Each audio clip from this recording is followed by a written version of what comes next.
Hello, beautiful people. Welcome back to our channel. Please, in our closet, let's say a little prayer for those in Southeast as monarchs are beginning to groan, they're beginning to scream, they're beginning to cry out, and they're telling Nigerians and the whole world what is going on in Southeast is really a very sad one. Before going to the news proper, I would like you to subscribe to our channel by clicking on the red subscribe button.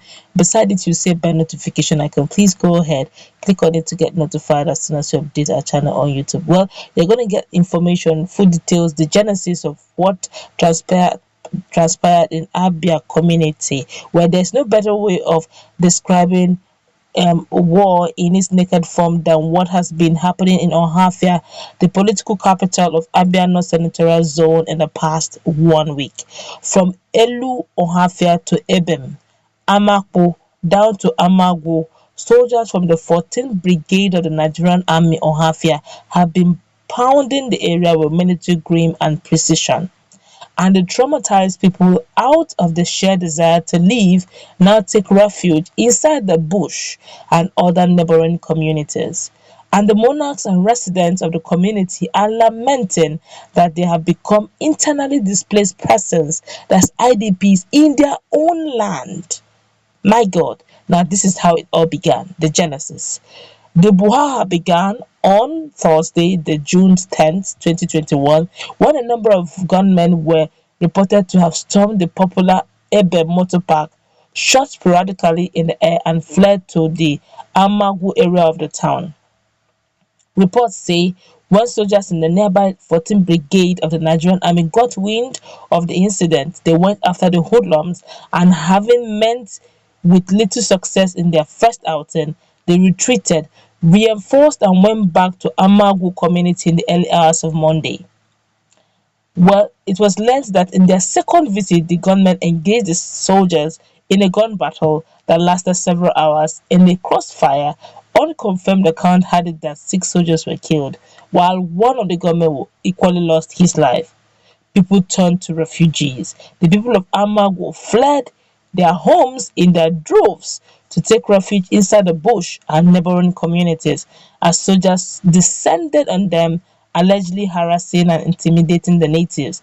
Houses and vehicles were set reportedly ablaze by the rampaging soldiers. A native of Amagu, Ohafia Udo, who resides in Ohafia, in confirming the incident, told the writer that one of his relatives called him on phone about 4:30 a.m. on that day and told him he was calling from inside the bush where they had gone to take refuge. Oh my God. People residing in Ebem and the adjoining village of Ohafia, distant from Amagu, equally had tales to tell. Ihiain, a retired civil servant and a resident of Ebem, has this to say. This is 8:30 a.m. on Monday. People are still indoors, no vehicles on the streets, and we have no hope of going out to look for what to eat. Over 300 soldiers were drafted to Ohafia in the past 3 days, and everywhere is militarized, and people are afraid to move about freely. What we are seeing in Ohafia today is reminiscent of the sit-at-home order by IPOB when all the streets were deserted as people stayed at home. Another man, Carlos, says soldiers used bayonet to puncture the tire of a man's SUV in Ebem over an alleged infraction of their rule. Well, the army's position now, because you have to balance it. In spite of the fact that natives of Amagu who fled the community in the wake of the military onslaught were yet to return home, and the remains of burnt houses and cars in the areas, the army said its troops were not on vengeance mission in Ohafia, insisting that no soldier was killed. On Monday, the June 14th, Director of Army Public Relations, Brigadier General Mohammed Yarima, in a statement said, the attention of the Nigerian military has been drawn to a story making the rounds in the social media that troops are on a vengeance mission in some communities in Abia State following the death of 6 soldiers in a clash with ESN IPOB terrorists. The story further alleged that as a result, residents of Elo, Amagu, and Amaku in Ohafia local government area have embarked on mass exodus out of fear. This is the military now saying their own version. I continue. Going further, Yerima wrote, the Nigerian army wishes to debunk the allegation as baseless fabrication of aimed at not only tarnishing the good image of the Nigerian army, but to create distrust between the public and security agents in the state. The true position is that troops carried out routine clearance operations in line with the rules of engagement and respect for fundamental human rights of citizens aimed at restoring socio-economic activities which were hitherto disrupted by the activities of IPOBs and elements who attack security agents and government infrastructure. Troops of the Nigerian army working in conjunction with personnel of Nigerian police and other security agencies, leveraging on timely and accurate intelligence provided by patriotic citizens, are working tirelessly to restore normalcy to troubled areas and to rid the state of criminal elements. Well, the monarch have decided to cry out, and this is what they said. But even as Brigadier General Yerima was dishing out the statement, the monarchs met in Ohafia and cried out over the military onslaught. In a communique after a meeting attended by Council of Ohafia Monarchs, leading members of Ohafia Improvement Union (OIU), Ohafia leaders of thought, and signed by Professor EUL Imega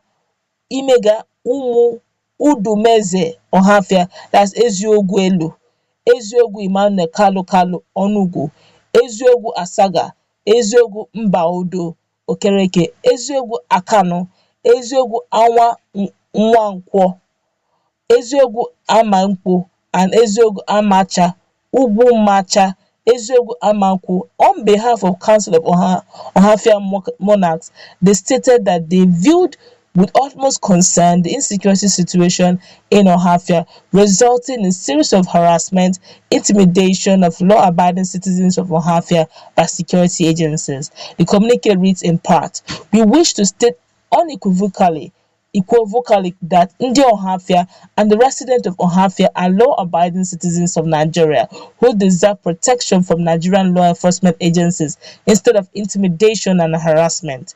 We do not know any unknown gunmen, that's UGM, in Ohafia. The security agencies know the characters and personality profiles of deviant elements in the community. They should devise means of arresting such personalities rather than stigmatizing all youth and residents of Ohafia. The Council of Ohafia Monarchs have used various traditional instruments of authority, Imomo, Ogele, Akpan, and so on, to advise and counsel Ohafia youth and persons to be law-abiding and responsible citizens.